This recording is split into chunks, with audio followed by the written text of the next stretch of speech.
Hello, everybody. Welcome back to the Daily Aztec Debrief. I'm your host, Rami Alarian, and I'm without my co-host today, but I'm with a very special guest. If you remember, we had Felicity, the co-arts and culture editor of the Daily Aztec. Now, this season of the Daily Aztec is almost, you're the next arts and culture editor. Yes. And so it's kind of a little sandwich of everything in between. Felicity was at the beginning. And I'm at the end. You're at the end. Please introduce yourself for those who don't know. Hello, I'm Arianna Hull. I'm a fourth-year journalism advertising major with a minor in history, and I am co-editor of arts and culture at the Daily Aztec. Please tell us what you're up to these days. What are you doing? So I just finished my internship at San Diego Magazine. I was their fall editorial intern. Woo-hoo. Yes. I finished that, I think it was the week of Thanksgiving that I finished it. And then I kind of went from that just to picking up more hours at my part-time job. I'm a server for a wedding service in Escondido, where I'm from. And I do that on weekends. So I've kind of just been doing a lot of that. And then, of course, finals are upon us. So finals and, editing, of course, comes with the job. So just a lot of that. Did you, I asked about Felicity a bunch of questions like, how do you expect the semester to go down? And, do you have any goals? How do you think the semester went? I think our semester went really well. Our primary goal going in was to cover more of the culture aspect of what arts and culture is, because I think last year we focused a lot on what the arts part is. So now we're trying to get in on that other side and move away from reviews and start to do more in-depth pieces that really explore what it means to not only be an Aztec, but to be a San Diegan. And I think we really did that. We covered a lot of different aspects of student life here. I think my favorite pieces were definitely our pieces surrounding theater programs at State. We just had one come out by my co-editor, Felicity, talking about theater and the new theater policies surrounding venue usage. And so I think that our exploring of these different programs has really accomplished that goal for us. Oh, that amazing. Yeah, I saw that one, and I was a little sad that they're kind of pushing theater off campus. It's sad, but I think that Felicity and I are trying to increase our coverage of it. We have a writer, Emily Rodriguez. She's amazing. She is on our theater beat, so she is writing all of our theater stories for this year. And she is doing an amazing job. Her Carrie story was a very highly viewed story. It was in the top 5 for over a week, which I'm very proud of her for.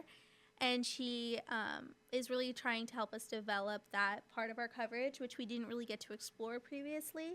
And the theater department has been very helpful with it. They have given us tickets and allowed us to interview their directors and their designers and everything. So that's definitely something that we're trying to do this year. Awesome. We had Carrie on last week. Yeah? Yeah. Like the Carrie? The Carrie. The Carrie? Wow. Yeah, I mean, I read a lot of her quotes, so when I was editing that story. So I feel like I know her. Wonderful. Yeah, on a personal level. Oh, yeah. For sure. Yeah. What about stories that you kind of put out personally? Are there any that you're majorly proud of throughout the entirety of the semester? I think my favorite story I put out this semester was actually my first one. I love talking about, movie culture and stuff. Yeah.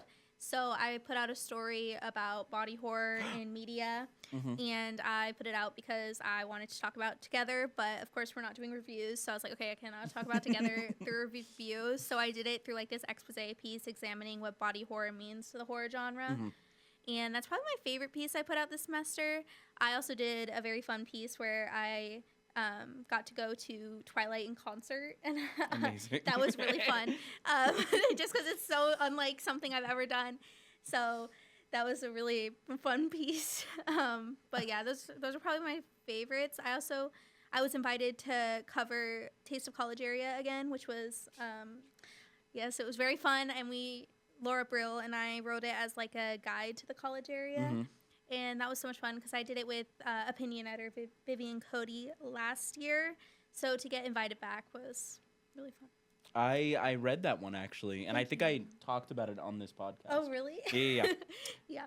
I because I did 2 taste of reviews or stories over the summer. You did Taste of Little Italy, right? And Taste of Adams. Yeah. Thank you for that. Of course. Those are really fun events to cover because you just get to eat for 6 hours and talk to people, and it's really fun. But oh my gosh, it's hard. Your stomach, at the end. Kind of crazy. Yeah. And you want to hit every place because you want to properly represent the area. But it's so hard once you get to the end and you're like, 5 more spots, 5 more tacos to go.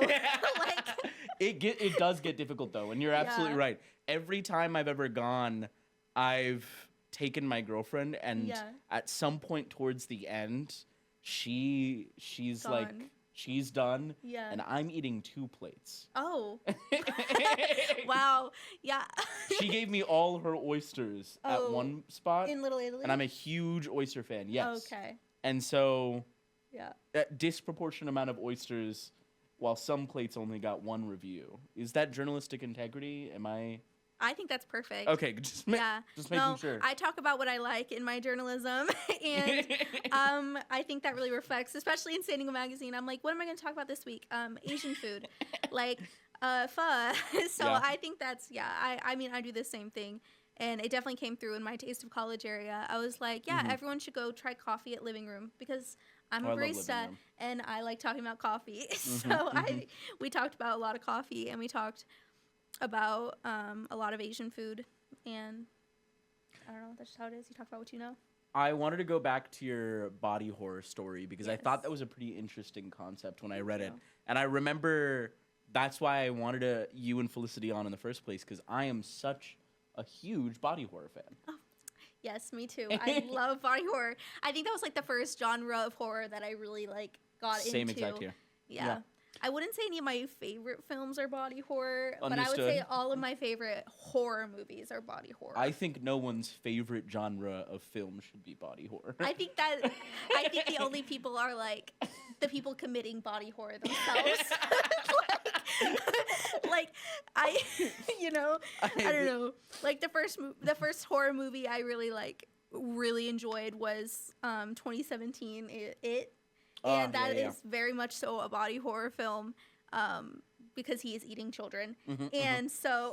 I'm familiar. And I would not say that's one of my favorite films, but I really enjoy it. I don't think the genre should be anyone's favorite. No, I think... Yeah, no, I think you would have to be a Pennywise the Dancing Clown to have body horror be your favorite.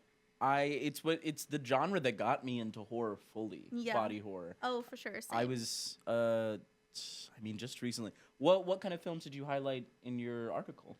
It was back in September. What did I talk about? Sorry, I'm definitely giving you a hard hitter right now. I talked about Hellraiser. I talked about Together. I've talked about Tusk. I talked about classics in the horror genre, of course. I talked about The Thing. Love The Thing. I'm trying to remember which ones I cut and which ones I left in, because my original draft of movies, there was a bunch. There were so many that got cut, because what I did when I was writing that story, I was sitting on the JMS patio, and I got into school so early because traffic, and I wanted to find parking in P12 because it was near my class, and so I had 4 hours before class, and I was like, I'm gonna crank out a story. And I was sitting there, and I wrote a list of all of my favorite body horror films, and I wrote a summary for each of them. And Wonderful. Then, so I can't remember which ones I cut and which summaries I left in, because I built my conversation about body horror around my summaries. So I can't remember. I know that Together is in there just because I wanted to talk about it, and Amazing. I know that Tusk made it in because I think Felicity inspired me to leave That's it in, awesome. because she was like, what is that? And I had to explain it to her, and I was like, if I have to explain this to her, I need to explain it to the world. It's such a body horror comedy, which I think is interesting. I think horror comedy is an underrated genre. I love a horror comedy. When I saw it for the first time, I was laughing in the theater, which is not an appropriate response. But there's a scene where Pennywise waves the hand like of a child, and I remember laughing because I thought it was funny. And yeah, I remember getting some looks because that's not the appropriate response. But yeah, so I like a horror comedy. I like the Terrifier movies. Those are horror comedies. Yes. I have never seen it because I don't like Art the Clown. He scares me a little bit. But That's I have fair. seen clips. I've seen lots of clips. I don't know. There was another horror comedy that just came out. Longlegs. Yes. I would consider that a horror comedy. Yes, or Weapons. I would consider horror comedy. It felt a little. Yeah. You know what? Yeah. It has a clown in it. There was She's some not comedy. a clown, but Gladys, she is a clown. My review of Letterboxd claims she is a clown. The main character. Yeah, she's a clown. She has the hair and the makeup and the like very like satirical nature, and she's like trying to, like she's over the top. She's very camp. Like she's very clown. Understood. In a good way, of course. Well, moving on away from our beautiful body horror genre. Yes. I wanted to talk about, what inspired us to get in the studio. Yeah. Which was when you first heard about Felicity being on, your first thing was we should talk about service stories. Yes, because I'm like Trish from Austin and Alley. I've had every job. I've had every job on the planet. We'll go ahead and list them. Okay. My first job was when I was maybe 12 years old, maybe 11. I was a dance teacher for ballet and tap at my dance studio to help pay for dance tuition. Starting them young. Yes. And then I turned 16 and got jobs. I got a job as a hostess at a restaurant called the Old Spaghetti Factory in San Marcos. I love the Old Spaghetti Factory. Yeah, me too. It's one of those places where even after I work there, I still sometimes am like, I could do Old Spaghetti Factory tonight. It's so good. It's so good. I went for every birthday. And Spumoni ice cream. Oh, yes. I love Spumoni ice cream. I love pistachios, so it's perfect. Mm-hmm. And then while I worked that job, I also was front desk lady at the same dance studio that I had formerly taught and danced at. Wonderful. Moving up in the world. Yes. So I was front desk lady, fitting kids for tap shoes and rhinestoning dance costumes, all the super fun stuff. And then I was a Rubio's cashier and salsa maker. Amazing. Yeah. I hated that job. It was terrible. They underpaid me, and first of all, I never got my last paycheck. And then the Rubios got sued and closed down. That's crazy. I was leaving work one day, and my mom had picked me up because she did.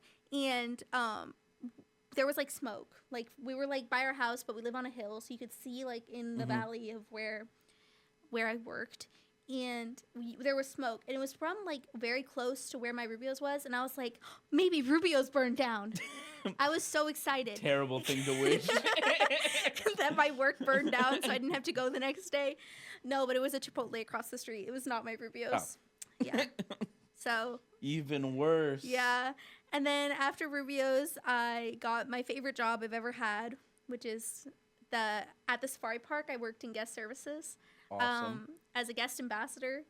I loved it. I got to work in the kangaroo habitat, and I got to work in the platypus, and I got to work in the petting zoo, and I got to work at all these amazing places, and I made good money doing it. And sounds really nice. I was full-time. Amazing. Not full-time. I was unofficially full-time. Partly full-time. Yeah, I was Part-time, full-time, full-time in hours, part-time in name.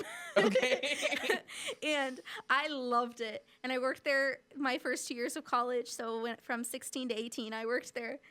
That's amazing. Yeah, I loved working at the safari park, and I got free tickets to the safari park, and yeah, I spent my days off there. I met my boyfriend there. I met all my friends there. I loved it. It was all surrounded, so maybe service work really isn't all that bad. No, it's about the people. It's about the people. Yeah. It's about who you meet, what you see, the experiences. Yes. Like, it wasn't so much that I worked at the safari park. Like, talking about kangaroos all day, it's cool, but, like, it's 1,000,000 degrees out there in the desert, and it's, like, it's the same thing every day. But it's, like, the experiences that you have while you're there. Like, when I got to feed the kangaroos. Amazing. That was awesome. Or when I got to, like, pet things, like, that was, like, where really, like, the experience came through. And of course, I met everyone I interact with who's not a San Diego State person there. So, yeah. You had a child's dream job. Oh, yeah. My dream job as a child, for sure. To just interact with animals, yeah. Yeah, yeah. And as someone who wanted to be a veterinarian at some point in her childhood, in between like mortician and heart surgeon, it was like the dream job to get to just like hang out with animals all day. That is kind of amazing. Yeah. It was so cool. I'll go apply. I'll go apply right now. Go apply right now. For a it's San so Diego much fun. Zoo position. Yeah. And working at the safari park, it's like, it's busy 3 months out of the year. The rest of the 9 months, you're like, just kind of like chilling. Summer? Yeah, summer's busy. Okay. Because that makes it's sense. tourist season. But outside of that, it's not that busy. And then I had to leave. All the animals go like inside during the winter? Sometimes. If it's raining. If it's raining or high winds, the animals go inside. Because it's not safe. So that's why Or they don't like it. They're all San Diegans. They don't like to be out in the rain. The animals are San Diegans? Yeah. Understood, yeah. I guess you'll see the gorillas, and they'll be like in their habitat, and there's windows, right? Like it's like open concept, so they could like they'll stick their hand out, feel it's still raining, and like retract it and go back inside. It's so funny. They are San Diegans. They are San Diegans. So scared they don't want to go out in the rain. Yeah. They're like, you can put all the books out there you want. I'm not That's going for out NorCal. There. Yeah. like no, I'm not doing that. I'm too good for that. They're San Diegans. But yeah, like you'll go out in the rain and there'll be no one out. Everyone's in their bedrooms. But we'll be out there with our like umbrellas, like like just getting covered in mud, and like there's like people coming up to you and they're like, "Where are the animals?" And you're like, you picked a bad day. Yeah. Like I would go get a refund because this is not the day to be out here. And that's what service work is really about. Getting complained at. And about being at the job even though no one else is there. Which I definitely feel at every single one of these following jobs. Oh, well, except for Crumble. I was a baker at Crumble. You worked at Crumble. I loved really did have every job. Yeah, I was a baker. I wasn't even like a cashier. Like I was like making cookie dough. What's the secret? And frosting cookies. What's the secret? Did you have to sign an NDA? Can you not dish out the recipes? I didn't sign anything. Oh, wonderful. I can tell you all about the terrible conditions that those cookies are kept in. No, it's like literally disgusting. Like I don't know how we had a permit to sell anything. They are abnormally large. I always see that as like and the calorie count, I always see that as like a red flag. I remember I'd never had, or I'd only had a couple Crumble cookies, like bites of them that my roommates would have gotten before I worked there. And then I worked there and I'd only ever seen the minis. So I saw what a real Crumble cookie looked like. And I was like, what is that? Like, and you are weighing them and each one has to be 5 ounces. Oh. 5 ounces of pure cookie. And it's like, it's not a small amount of sugar. That's the What secret. if you bake them wrong and like the density's off? Is that an issue? Because it's like so standardized, not really. They all bake the same, basically. Oh, so like you're basically pumping this stuff out like a factory. It's factory style. They have a bunch of 16-year-old girls in there pumping cookies out. Every manager I had there was like 16. That's crazy. I was one of the oldest people there, and oh my God. And I was 19. Crumble is like a child labor. It's run on child labor. Just a bunch of teenagers. I'm not even kidding. It's like I would get to my shift and I would be like, "Oh, how's everybody?" And they'd be like, "Fourth period was terrible today." And I'm like this junior in college, like, yeah, man. Honestly, that's also how a lot of service work is. Yeah, it's very much like here's the 90-year-old I work with and here's the 16-year-old I work with. Oh yeah. Yeah. Fresh, just has their driver's license. Maybe not even. But that was me when I was at the zoo. I was 16. I wasn't in high school, but I was 16. Everyone, you have to be there at some point in your life. Yeah, everyone is in a service job. Everyone should be in a service job at least once in their life. Absolutely agree. I think everyone should be in a food service job, and I think everyone should be in a retail job. I've never done retail. That's the one branch of customer service Really? I've never done. All these jobs. Maybe I still have a couple I haven't even told you, and I have never done retail.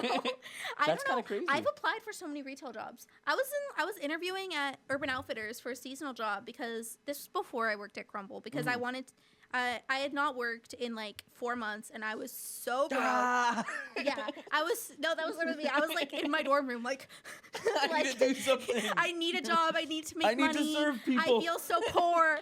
I need to help the people. Customer service is my passion. And so I went down to Fashion Valley, and I applied for a seasonal job at Urban Outfitters, and I went to 2 interviews, and then they ghosted me. I was like, what the? See, that's the stuff that kind of irks me. Yeah. Because I remember doing a humongous group interview for my job at Zoomies. At Zoomies? I worked at Zoomies, yes. I know some people who've worked at Zoomies. So I had my fair share in retail. And it was a bunch of 16-year-old boys. Yeah. They hired mostly the older people, which that makes sense. You know, older people with experience. And I remember it being so silly. They had me doing like almost skits. They had me doing role play. Oh, yes. Like, I'm angry about this. And then what do you say to that? To be fair, I was doing wondrous. When I went into Zoomies, I had a short summer where I worked there, and I was usually top sales. Nice. And I did go back to those little group interviews, and I was like, well, it did teach me something. And they have a pretty big packet too, and I was like, so much for retail. Like, you're like, no, because like the biggest packet I ever received was I worked at Sesame Place. OMG. I was a ride operator at Sesame Place. I've had some most random jobs. I've done everything. I've done baking, ride operating. I was kangaroo informant. Everyone should have at least one of these jobs throughout their life. Yeah, everyone should be a kangaroo informant once in their life. Yeah, so I was at the same time as I worked at Crumble. I worked at Crumble during the week, and then on weekends, because Crumble's closed on Sundays because they're Mormon. Of course. I worked as a ride operator at Sesame Place. It was over the winter, and I did not even last the winter. I hated it so much. It's a water park, by the way, so I didn't know. There would be like 8 guests a day.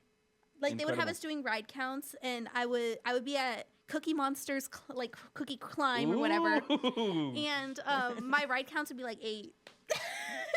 16, like literally nobody, which was great. I hated it so much, but our packet was like 100 pages, and we had to take 2 tests on it. Yeah. I mean, I get it, but it'd be like, and they would come around during the shift, and they'd be like, Arianna, what does that button do? And I'm like, that plays the speech, and then they would come around and be like, Arianna, how tall do you have to be to ride this ride without an adult? And I'd be like, 48 inches, and they'd be like, I'd be like, yeah, okay. And look at that, you still know. Oh, I know. It's ingrained in me. They came around. They would be testing me. I would be just doing my thing, hanging out on my phone, and then these girls come over, and they're like, how tall do you have to be to ride a ride you don't even know how to operate? You still think you're going to get tested to this day. That's why you keep the information. I'm worried. They come up to me like during my Daily Aztec, and I'm like, oh my gosh, you have to be 30 pounds, 30 pounds. 40 inches. It's 40 inches if you don't have an adult. You can't have it right if you have a cast. Like, that's me now. Like, I'm prepped. That's the beauty of service work. And I think forget it. Traumatizing. Yes. Yeah. And it really is ingrained into your brain. But I think it helps you out in the world to some degree. Yeah. You know, because if I'm at a restaurant, you know, I'm thinking about not only my experience, but I'm also thinking about these workers now. Yeah. Now I've put myself in a place of them time and time again. Just because I'm out doesn't mean I'm not one of them. I definitely noticed that in my ordering as a barista. Like, I work at Starbucks. Well, not right now because I'm allergic to peppermint, but usually I would. And I definitely noticed that. I'm like, I'm not going to order a complicated drink because I would feel bad. I'm not going to order a matcha today because I wouldn't want to make one. Is a matcha bad to make? Like, is it tough? It's just a lot. It takes a long time because the blender time for it is like 48 seconds or something. So it's like enough time where you can't do anything else while it's happening. But it's like you're kind of just standing there and people are looking at you because you're like 16 tickets in. I don't know. Very awkward amount of time. But also, I like working at Starbucks. It's like a simulator. They have good benefits, I've heard. They do have good benefits. Starbucks is an evil company. But with good benefits. It's an evil company with good benefits, and I make good money. So, like, I don't like the CEO of Starbucks. I think he is a terrible person, and he is minimizing unions, which I think is a terrible thing. I am for them. Years. As a forever service worker, I am for the people. And so I don't like Starbucks. I think they're an evil company, but they pay me well and their benefits are good. Free Spotify. Which really? Actually, you get free Spotify for working at Starbucks? I don't use it. I'm trying to give it to my sister because she loves Spotify. What do you use? I use Apple Music, which probably I know for the best. No. It's probably for the best. I don't like a social, like, I love Letterboxd. I love people seeing what I'm watching. I don't need people seeing what I'm listening to, because Understood. I don't need people to know that I like to listen to the Glee version of things. People can see what you listen to with Spotify too, or with Apple Music. With both. Yeah, it's scary. I don't need people to know that stuff. Keep that to yourself. If I'm ever listening to music, some other like messaging apps will tell people what I'm listening to. I don't like that. If you have, it's personal. It is personal. If you have like one of those widget apps that like tracks what you listen to socially. Yeah. Spotify will just send that out to anyone. Yeah, no, that's too much information for the public. But I do love Letterboxd. That's my exception. You know, I think this is a really good transitioning point. Okay. While we wrap things up, because again, when Felicity was here, we asked for the top 4. And this is your time to shine. I came prepared because I knew you were going to ask me this, because all I talk about is movies. And Please. My top 4. Okay, Leonardo DiCaprio is a terrible person, but he makes great movies. Okay. I have to preface that because 2 of his movies are in my top 4. Oh my God, really? One ironically. Okay. Baz Luhrmann's Romeo plus Juliet. Whoa. Great movie. Yes. It's the best Romeo and Juliet adaptation. I had to watch it in high school. Yes. I love Romeo and Juliet. The 1960s version with Olivia Hussey is amazing, but Heard. I prefer Baz Luhrmann's. Titanic, of course. This back-to-back Leonardo. Yeah. Is that 1 and 2? I think in my Letterboxd it's 3 and 4. Okay. But it's good to know. You're going from the bottom up. Yes. Understood. I had to start with my ironic one, and then I'm moving into seriousness as I continue. Titanic is the first movie I ever cried after watching. Aww. So it's in my top 4 because of that, because I'm not a very emotional person, and it made me feel very in touch with my emotions. It's fair. So and I think Kate Winslet gives like the performance of a lifetime in that. And I think she deserved her Oscar and everything. So, Titanic. And then I would say Everything Everywhere All at Once. Yes. Because I have a very great relationship with my mother. Wonderful. That's good. Yes, right. Thank you. Hello, Mother. And so to see like... And Grandma. And Grandma. Both grandmas. So to see a relationship between a mother and daughter that is so... rocky but ends in such a it's beautiful loving way. It's so beautiful, and I've seen it multiple times. I showed my boyfriend it on a 16-hour ferry to Greece. That's good. We were like on the deck of the ferry, like, so. Oh, what a nice! That's the perfect way to watch it. It's the perfect way to watch it on your little phone screen. It's how they intended it to be watched. It's how they intended it to be watched. And I think it's a beautiful movie, and I think even people who aren't super into film can appreciate it, which is something Definitely. I very much value in a movie. I think if it's an unwatchable movie, it's an unwatchable movie, even if it's technically good. Okay. So yeah, I think anyone can enjoy it, and anyone, even if you are a man and you don't have like that kind of relationship with your mother, I think you could still enjoy it and see it for what it's worth. Yes. Yeah. It can be applied to lots of relationships. Most definitely. And then my 4th movie is Okja. Bong Joon-ho's Oh my God. Okja. Formerly it was Parasite in there, and then a couple months ago I replaced it with Okja. What happened? Did you watch Okja for the first time? I watched Okja and it turned me vegetarian. Oh my God. Yeah. I was vegetarian for a while after I watched Okja because it made me feel so emotional. And was your first watch recently? It was a rewatch recently that made it into it, because I had to rewatch it for an anthropology class that I took on film. and I remembered how much it meant to me. And I had watched it before I even had Letterboxd, so I didn't even have it logged. And watching it, I remembered how emotional it made me, how much it made me cry. I literally cried for like an hour after watching it. And yeah, so that's a movie that I remembered should be in there, and I immediately replaced it, Parasite, with Okja. And I think that anyone who, even if you eat meat, and that's fine, I eat meat again, but even if you eat meat, I think it's the kind of movie that if you are a consumer in today's world, you have to watch it. Because it's really just such a, like, it explains it in such a way that makes you think about your own consumption. And I love when these episodes have a call to action. Yes, everyone should watch Okja. Everyone watch Okja right now. Everyone watch my entire top 4. Please, yeah, do this marathon right now. Yes, I think in order of that, like, it's like each movie makes you cry more than the last. No one should cry watching Romeo and Juliet. I mean, they die at the end. It's tragic. What? No, I'm sorry to spoil this. I'll do a spoiler warning. Don't worry. I'm sorry to spoil this 600-year-old story, but they both die at the end, and but you shouldn't cry. You're gonna really ruin some listeners' day. I know. Oh my gosh, Leonardo DiCaprio dies in both movies. He's the dead boyfriend in both movies I recommended.